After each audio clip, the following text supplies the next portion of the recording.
자, 저는 이제 본교 경영대학에서 재무회계와 회계감사, 또 경영윤리 과목을 담당하고 있는 현재 재직 중에 있는 교수이기도 하고, 또 지난 10년 동안 우리 경영대학을 드나드는 학생들이 한 3,000명 가량 됩니다.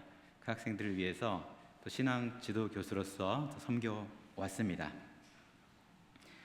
지난 2020년 감리교 신학대학이라고 서대문에 있는 신학대학교가 있죠. 거기에서 목회학 석사과정을 졸업했고, 그리고 기독교 나사렛 성결회라고 성결교단 중에 하나입니다. 거기서 지난 3월 달에 또 하나님께 인도하셔서 목사 안수를 받게 되었습니다. 부족한 제가 오늘 귀한 자리에 말씀을 전할 수 있게 되어서 하나님께 영광 돌리고, 또 모든 연대교회의 성도님들께 감사드립니다. 자, 히브리서의 저자는 명확하게 밝혀지지 않았습니다. 바울이다, 바나바다, 아볼로, 누가 등이 지목되기도 했지만 정확하게 확인할 수는 없습니다. 한편 히브리서의 수신자는 주로 유대인 출신 기독교인들이었습니다. 유대인들은 구약의 제사 제도와 율법에 익숙한 사람들입니다. 그렇기 때문에 유대교 전통과 예수님을 메시아로 믿는 신앙 사이에서 갈등하고 있었습니다. 유대인들은 성막과 성전에서 드리는 제사를 출애굽 시기 이후부터 오랜 세월 동안 조상 대대로 목숨처럼 지켜온 사람들입니다. 자, 그런데 갑자기 그 제사를 드릴 필요가 없다고 하자 지금까지 조상들과 자신들이 살아왔던 방식의 의미를 잃어버리게 된 것입니다. 내가 그동안 살아왔던 방식이 뭔가 잘못된 것이 아닌가, 그러한 정체성에 혼란이 들면서 신앙적 갈등을 겪었던 것 같습니다. 그러다 보니 다시 율법과 제사 제도를 유지하는 유대교로 돌아가려는 그런 사람들이 있었습니다. 이런 상황 속에서 히브리서 기자는 구약의 제사와 예수 그리스도의 대속적 죽음을 연결해서 설명하면서 예수 그리스도가 구약 제사 제도의 완성과 실체가 되신다, 이렇게 강조합니다. 자, 그런 면에서 볼 때 히브리서는 신약과 구약을 연결해주는 책이기도 합니다. 만일 히브리서가 없었다면 예수님의 대제사장적 역할에 대해 정확하게 이해하지 못했을 수도 있습니다. 자, 이렇게 히브리서는 예수님의 대제사장적 역할과 십자가의 희생이 구약의 제사 제도와 어떻게 연결되어 있는지를 명료하게 보여줍니다. 구약의 제사는 반복적인 동물 희생을 통해서 우리의 죄를 일시적으로 덮는 그런 역할을 했다면, 예수님의 십자가 희생은 단 한 번에 모든 사람의 죄를 완전히 해결해 주시는 속죄의 길을 열어주셨다는 것입니다. 이 히브리서는 구약의 모든 제사, 율법, 그리고 예언이 결국 예수님을 향해서 있다는 점을 분명히 합니다. 구약의 제사 제도가 죄의 심각성과 죄를 구속하기 위해 피 흘림이 필요하다라는 그러한 개념을 가르쳤다면, 히브리서는 이 모든 것이 예수님 안에서 성취되었다, 이렇게 선언을 합니다. 이를 통해서 구약과 신약은 하나의 일관된 구속사를 이루며 예수님을 통한 구원이 하나님께서 처음부터 계획하신 완전한 구원임을 강조합니다. 오늘 시간 관계상 읽지는 못했지만 히브리서 9장 전반부를 보면은 구약의 성막과 제사에 대해서 설명하고 있습니다. 이스라엘 백성들은 1년에 한 번씩 유대력으로 7월 10일입니다. 이 날을 대속죄일, 히브리어는 욤 키푸르라는 단어를 쓰고 있는데 대속죄일로 지켰습니다. 이 대속죄일에는 온 백성이 자신의 죄를 고백하고 회개하는 그런 속죄 제사를 성막이라는 곳에서 지내게 됩니다. 지금도 유대인들은 욤 키푸르를 지키고 있는데, 올해죠, 2024년도에는 지난 10월 10일이었습니다. 10월 11일 금요일 일몰이 시작해서 10월 10일 토요일이군요. 일몰이 끝나면서 이제 마무리가 되는 그런 욤 키푸르 대속죄일을 지켰습니다. 이날 동안 유대인들은 금식과 기도로 죄를 속죄하고 회개의 의미를 깊이 새기는 시간을 보내게 됩니다. 자, 이 대속죄일이 되면은 각 개인은 흠없는 숫송아지나 숫염소를 끌고 온 다음에 동물을 죽이기 전에 동물 위에 손을 얹고 안수를 합니다. 이 안수의 의미는 바로 나의 죄를 이 동물에게 전가한다는 그런 의미가 있으며, 또 숫 염소의 흔 없음이 나에게로 전가되는 쌍방적인 그러한 전개가 일어나는 그러한 의식입니다. 제사죠.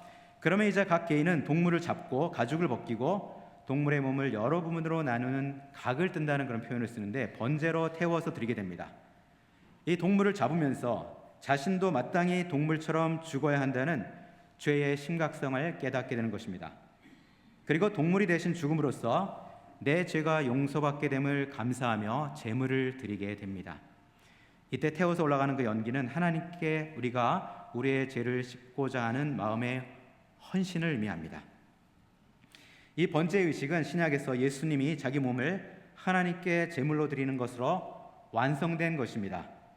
그때 우리 죄는 예수님께로, 그리고 예수님의 죄 없으시면 우리에게로 쌍방으로 전가가 되는 것입니다. 이 대제사장은 백성들이 동물을 잡을 때 흘린 피를 받아 그 피를 가지고 지성소라는 곳에 들어갑니다. 그리고 속죄소에 뿌리게 됩니다. 이를 통해서 온 백성의 죄를 용서받게 되는 것입니다. 그리고 나서 남은 피를 가지고 성소로 나와서 향단의 뿔과 번제단에도 피를 이렇게 바르고 성막과 성소를 정결하게 합니다. 이는 죄로 더러워진 장소들을 깨끗하게 하여서 하나님께서 백성 가운데 거하실 수 있도록 하는 그 의식입니다. 이 제사의 목적은 바로 하나님과의 관계가, 우리와 하나님과의 관계가 회복되고 하나님이 이스라엘 백성과 함께 하실 수 있도록 하기 위한 그러한 제사였습니다. 하나님이 우리를 구원하신 목적이 바로 하나님이 우리와 함께 하시기 위함이다. 바로 그게 제사의 목적입니다. 하나님은 우리와 함께 하시기를 원하십니다. 이 성막의 구조는 크게 뜰과 성소, 지성소로 구성되어 있습니다. 자, 오늘 혹시 제가 여기 인터넷에서 자료를 찾아보니까는 성막의 구조가 보시다시피 성전뜰이 있고 번제 제단이 있고, 들어가면서 이제 등잔대가 보이죠. 지성소 왼쪽 오른쪽에 있고, 그리고 이제 성전의 모습이 이렇게 정리가 되어 있습니다. 그림이 뜰과 성소, 지성소로 크게 구성되어 있습니다. 바깥쪽 뜰에는 번제단과 물두멍이라는 곳이 있고, 거기에서 제사와 정결 의식을 행하게 됩니다. 그리고 성막 내부로 들어가면 성소가 있습니다. 성소 안에는 왼쪽에 등잔대가 있는데, 다음 페이지 보시면 등잔대 이렇게 등장합니다. 이 등잔대에는 불이 켜져 있고, 이 불은 구속사적으로 해석하면 생명의 빛이신 예수 그리스도를 상징합니다. 그리고 가운데 하나님께 향을 피워 올리는 분향 제단이 있는데, 여기서 향은 우리가 드리는 기도를 의미합니다. 그리고 오른쪽에는 떡상이 있는데, 이는 예수님의 생명이 떡이심, 예수님께서 생명의 떡이다, 그런 말씀을 우리에게 전해주고 있습니다. 다음 페이지 보면 떡이 조금 보이고 있군요. 여기가 이제 분향대가 보이고요. 예수님께 생명이 떡이시다. 그리고 휘장을 열고 들어가면 지성소라는 곳이 있습니다. 이 지성소의 제일 안쪽에 있는 곳이 바로 언약궤라는 곳인데, 여기에는 10계명의 두 돌판이 있고 아론의 쌍난 지팡이와 만나가 들어가 있습니다. 저 휘장을 들고 바로 이런 궤가 있습니다. 이 궤 안에 바로 아론의 쌍난 지팡이, 10계명의 두 돌판, 그리고 만나가 들어 있습니다. 구속사적으로 이 돌판의 말씀은 육신이 말씀이 되어서 오신 예수님, 그리고 아론의 쌍난 지팡이는 대제사장 아론과 같이 예수님이 바로 대제사장 되신다. 자, 이렇게 말씀을 우리에게 전해주고 계신 것이며, 만나는 생명의 떡이신 예수 그리스도를 다시 한번 상징하는 것입니다. 그리고 이 언약궤 뚜껑 위에 날개가 펼쳐진 모습을 가진 천사적 존재인 두 그룹이 있는데, 이들 사이에 있는 그 공간이 바로 속죄소라고 불리는 곳입니다. 속죄소. 여기에 바로 대제사장이 속죄의 피를 뿌리는 그러한 장소입니다. 그리고 이 지성소에는 대제사장만이 들어갈 수가 있었습니다. 자, 신약 성경 복음서를 보시면 예수님이 십자가에 죽으실 때 성소와 지성소 사이에 있던 휘장이 찢어집니다. 이는 더 이상 구약의 제사가 필요 없어졌을 뿐만 아니라 예수님의 십자가의 피로 우리가 지성소로 담대히 들어가서 하나님을 직접 만날 수 있게 된 것을 말씀하는 것입니다. 자, 이렇게 구약의 성막과 제사는 예수 그리스도의 모든 구원의 속성을 담고 있습니다. 자, 24절이죠. 오늘 히브리서 말씀. 그리스도께서는 참 성소의 모형에 지나지 않는 손으로 만든 성소에 들어가신 것이 아니라 바로 하늘 성소 그 자체에 들어가셨습니다. 이제 그는 우리를 위하여 하나님 앞에 나타나셨습니다. 말씀을 주십니다. 예수님은 지상 성소가 아닌 하늘의 참 성소, 곧 하나님 앞에 직접 들어가셨다는 것입니다. 구약의 대제사장이 지상의 성소에 들어가 피를 뿌려 죄를 속한 것과 달리 예수님은 하늘 성소에 하나님 앞에 직접 들어가셔서 우리를 위해서 중보자가 되신 것입니다. 이는 구약의 성소가 하늘 성소의 모형에 불과하다는 것을 보여줍니다. 자, 26절에 보면 그리스도께서 그 몸을 여러 번 바치셔야 하였다면 그는 창세 이래로 여러 번 고난을 받아야 하셨을 것입니다. 그러나 이제 그는 자기를 희생제물로 드려서 죄를 없이 하시기 위하여 시대의 종말에 단 한 번 나타나셨습니다. 단 한 번 나타나셨다고 강조를 하고 계시죠. 예수님이 대제사장의 실체가 되어 오셔서 자신을 단 한 번의 희생제물로 드림으로써 더 이상 희생이 필요가 없다는, 더 이상 희생이 반복될 필요가 없다는 그런 말씀을 우리에게 전해주고 계신 것입니다. 자, 여기서 시대의 종말이라는 단어가 등장하는데 이 표현은 예수님의 십자가에서 예수님이 죽으셨죠. 즉 예수님의 구속 사건을 계기로 해서 이제 말세가 시작됐다는 그런 의미입니다. 예수님의 자기 희생은 단순한 상징이 아니라 우리의 죄를 제거하고 구원을 이루는 궁극적인 사건이 되었습니다. 그리고 나서 27절과 28절을 보면 사람이 한 번 죽는 것은 정해진 일이요 그 뒤에는 심판이 있다고 말씀합니다. 이와 같이 그리스도께서는 많은 사람의 죄를 짊어지시려고 단 한 번 자기 몸을 제물로 바치셨고 두 번째로는 죄와 상관없이 자기를 기다리고 있는 사람들에게 나타나셔서 구원하실 것이다, 이렇게 말씀하셨습니다. 인간은 누구나 죽음의 순간을 반드시 맞이하게 됩니다. 그리고 죽음 후에는 반드시 심판을 받게 됩니다. 왜 하필 예수님의 한 번 드리는 제사를 사람이 한 번 죽는 것과 연결시켜서 말씀하고 있을까? 한번 생각해 보십시오. 바로 인간의 죽음 뒤에 반드시 따라오게 되는 그 심판은 예수님의 제사와 관계가 있기 때문입니다. 모든 인간은 반드시 죽게 되어 있고 죽음 후에는 반드시 심판의 과정을 거치게 됩니다. 예수님은 인간의 죄를 위해 자기 자신을 단 한 번의 제물로 드리심으로 저와 여러분에게 심판을 면하게 하시는 구원의 길을 열어주신 것입니다. 주님은 반드시 심판의 주로 다시 오실 것이며 그때 주님을 바라보는 자들, 저와 여러분, 주님을 소망하는 모든 자들에게 나타나실 것임을 믿으시는 저와 여러분 되시기를 축복합니다. 이렇게 히브리서 9장은 구약의 제사가 외형적이고 반복적이었으나 예수님의 단번의 속죄로 구약의 제사를 완성하시고 완전한 구원을 이루셨다, 이렇게 말씀을 하십니다. 한편 마가복음 말씀이죠. 12장 오늘 함께 봉독했던 말씀입니다.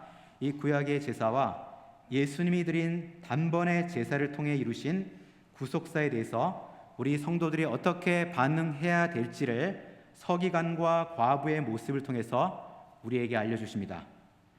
본문 말씀 마가복음 12장 38절 이하죠. 한 서기관과 과부의 이야기가 나옵니다.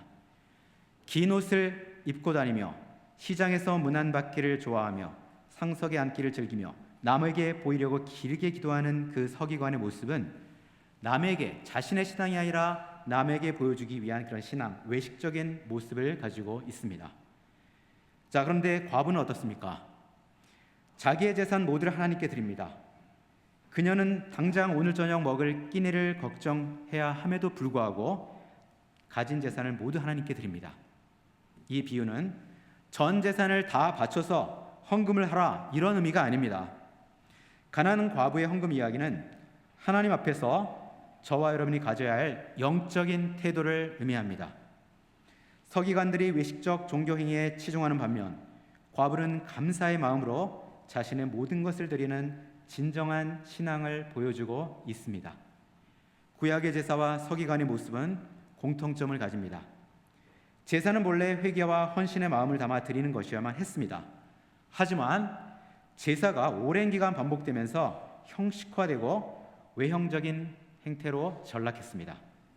그래서 이사야 1장 11절에 보면 하나님은 이스라엘 백성들이 진정성 없이 형식적으로 드려지는 예배를 보시고 계속해서 말씀합니다. 나 주가 말한다. 너희의 무수한 제물이 내게 무슨 소용이 있느냐? 나는 숫 양이나 번제나 살찐 짐승의 기름에는 이미 질렸다. 나는 황소나 어린 양이나 숫 염소의 피를 좋아하지 않는다. 이렇게 말씀을 하십니다. 이는 제사와 성전에서 드리는 제물 자체가 문제가 있다는 것이 아니라 마음이 없는 외식적이고 형식만 남은 제사가 문제라는 것입니다. 아무리 제물을 많이 바쳐도 진정성 없이 드려지는 제사 행위는 하나님이 받지 않으시겠다는 말씀입니다. 마가복음 12장에서 서기관들은 겉으로는 경건한 모습을 보이며 긴 기도를 드리지만 실제로는 사람들의 인정과 칭찬을 추구하고 있습니다. 이들의 신앙생활은 하나님 사랑, 즉 삼위일체 하나님께 올리는 진정한 감사의 마음이 아니라 사람들의 시선과 명예에 집착하며 경건을 보여주기 위한 그러한 외식적 종교 행위였습니다. 이 서기관들의 외식적인 모습은 예수님 시대에만 국한된 것이 아닙니다. 사도들이 활약했던 초대교회도 있었고 중세시대 교회에도 외형적인 종교 행위와 위선으로 가득했습니다. 지금으로부터 약 507년 전에 외형적이고 세속화된 중세 로마 가톨릭 교회의 신앙적 타락을 바로 잡고자 마틴 루터와 종교 개혁자들이 나섰습니다. 또 약 300년 전에는 요한 웨슬레 목사님은 당시 영국 성공회의 귀족 중심적 한계를 극복하고자 경건운동과 사회운동을 시작하셨습니다. 지금은 어떻습니까? 일제와 일제강점기죠. 그리고 6.25 전쟁을 거치면서 한국 기독교는 성령의 역사로 전 세계 유래를 찾기 어렵게 성장했습니다. 하지만 언제부턴가 우리 한국 기독교 신앙인의 모습은 하나님께 대한 진정한 감사는 사라지고 예배는 형식만 남게 되었습니다. 점점 더 외식하는 서기관과 바리새인을 닮아가게 된 것입니다. 저와 여러분은 어떻습니까? 서기관과 바리새인과 다르다 이렇게 단언할 수 있으십니까? 우리가 교회에서 신앙인은 경건한 모습을 지키려고 노력한다고 그렇게 우리 간주를 하겠습니다. 신앙인 경건한 모습을 우리 적어도 교회에서는 우리가 그러한 모습을 지키려고 노력한다. 우리의 삶 속에서 예배는 어떻습니까? 우리의 대부분의 시간을 보내는 이 사회에서 일터와 가정에서 알량한 기득권을 지키는 데만 몰두하고 자기 희생과 하나님께서 주신 우리의 소명의식, 배려와 사랑은 사라진 모습을 보이는 것은 아닌지요? 자기 이익은 열심히 챙기지만 희생은 절대 안 하십니까? 혹 미래를 위한 의무와 헌신은 소홀히 하면서 자신의 권리만 주장하고 있지는 아니신지요? 만사가 자기중심적입니다. 혹시 잘못된 관행과 이기적 본성을 만들어 놓은 형식만 나온 그런 율법, 우리가 만들어 놓은 그 율법으로 다른 사람을 정죄하고 있지는 않으신지요? 이것이 바로 세속화이며 우상 숭배인 것입니다. 세상의 가치관에 따라 사는 그 모습, 그것이 바로 우리가 우상 숭배하는 모습입니다. 이렇게 오늘날 교회와 신앙인이 세속화됨으로써 빛과 소금의 역할을 잃어버리게 된 것입니다. 예수님은 마가복음 12장에서 서기관과 같은 외식적 종교 생활을 책망하시며 서기관의 가식적 모습에 대비하여 과부의 진정성과 헌신이 하나님이 기뻐하시는 참된 믿음의 모습이다 우리에게 들려주고 계십니다. 과부는 믿음과 감사의 마음을 담아 자기가 할 수 있는 최선을 다해서 예배를 드렸습니다. 서기관들은 사람들의 인정 또는 자신이 만들어 오는 그 가치를 증명해 보이기 위해서 외형적인 경건에만 관심이 있었습니다. 자, 오늘 말씀 또 룻은 어떻습니까? 마가복음의 과부가 하나님께 모든 것을 맡기는 헌신을 보여주었듯이 룻도 자신의 미래를 하나님의 손에 맡기는 순종과 결단을 보여줍니다. 하나님의 은혜는 룻의 헌신을 통해 다윗 왕으로 연결되고 그리고 예수님의 계보를 이루며 룻은 예수 그리스도의 구속 사역의 중요한 부분으로 사용되게 됩니다. 말씀을 정리하겠습니다. 히브리서 9장은 예수님께서 단번에 드린 희생으로 완전한 속죄를 이루셨다고 말씀합니다. 예수님은 죄로 인해 멀어진 인류를 구원하기 위해서 십자가에 자신을 희생하셨습니다. 저와 여러분은 그 예수 그리스도의 사랑과 희생에 대해 감사함으로 영과 진리의 예배로서 응답해야만 합니다. 하나는 주일날 드리는 바로 이 시간의 예배이며, 다른 하나는 사실 우리가 훨씬 더 많은 시간을 보내는 삶 속에서의 예배입니다. 하나님은 화려한 건물과 멋진 예배 행위가 아니라 마음으로부터의 진정한 믿음과 감사가 충만한 그 예배를 기뻐하십니다. 마가복음 12장에서 서기관들의 외식적 신앙과 과부의 진정한 헌신을 비교해서 보여주고 있습니다. 서기관들은 사람의 인정을 구하며 율법에 집착하는 위선적이고 자기중심적인 종교 행위에 집착했지만, 과부는 하나님께 대한 온전한 신뢰와 감사를 표하는 영과 진리의 예배를 드렸습니다. 히브리서가 가르치는 바와 같이 구원의 완성은 오직 예수님이 우리를 위하여 십자가에 달리신 속죄 제사에 근거해서 이 구원에 대해서 감사와 믿음의 산 제사로 응답하는 것, 이게 하나님께서 우리에게 원하는 진정한 예배인 것입니다. 구원의 근거는 예수 그리스도의 십자가에 있습니다. 따라서 우리의 예배와 신앙생활은 예수님의 십자가 구속에 대한 감사와 하나님의 사랑에 대한 진정한 반응이어야 합니다. 구원은 예수님의 속죄 사역을 통해 완성된 하나님의 은혜입니다. 헌신은 구원의 조건이 아니라 은혜에 대한 감사와 사랑의 응답입니다. 따라서 우리의 예배와 신앙은 외형적인 그러한 종교 행위에 머물지 말고 하나님과의 진정한 관계 속에서 우리의 이 시간의 예배와 우리의 일상 속에서 이루어져야 할 것입니다. 이 시점에서 중요한 질문을 우리가 던져야 합니다. 혹시 우리도 외식적인 종교 행위를 통해서 구원을 얻으려 하는 것이 아닌가? 마가복음 12장에서 예수님께서는 서기관들에게 경고를 하시죠. 긴 옷을 입고 다니는 것을 원하며 시장에서 문안받는 것과 회당의 높은 자리와 잔치의 윗자리를 원하며 과부의 가산을 삼키고 외식으로 길게 기도하는 자들, 이런 자들은 다 더 큰 심판을 받을 것이다. 예수님께서 우리를 바로 일깨워 주시는 말씀을 전해줍니다. 서기관들은 외형적인 종교 행위로 사람들에게 인정받기를 원했으나 마음의 진정한 신앙과 하나님께 대한 사랑은 없었습니다. 그들의 신앙은 위선적이고 형식적이었으며 진정한 헌신과는 거리가 멀었습니다.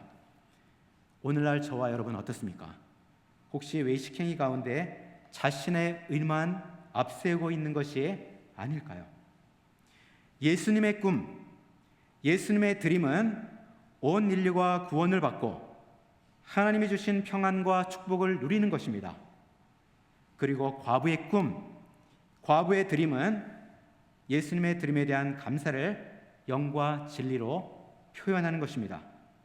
우리 한국교회 안에서, 그리고 저와 여러분 안에서 외식적인 신앙을 회개하고 하나님의 은혜와 예수 그리스도의 대속에 대한 감사를 회복하는 예수님의 드림이 성취되는 역사가 일어나기를 축복합니다. 기도하겠습니다.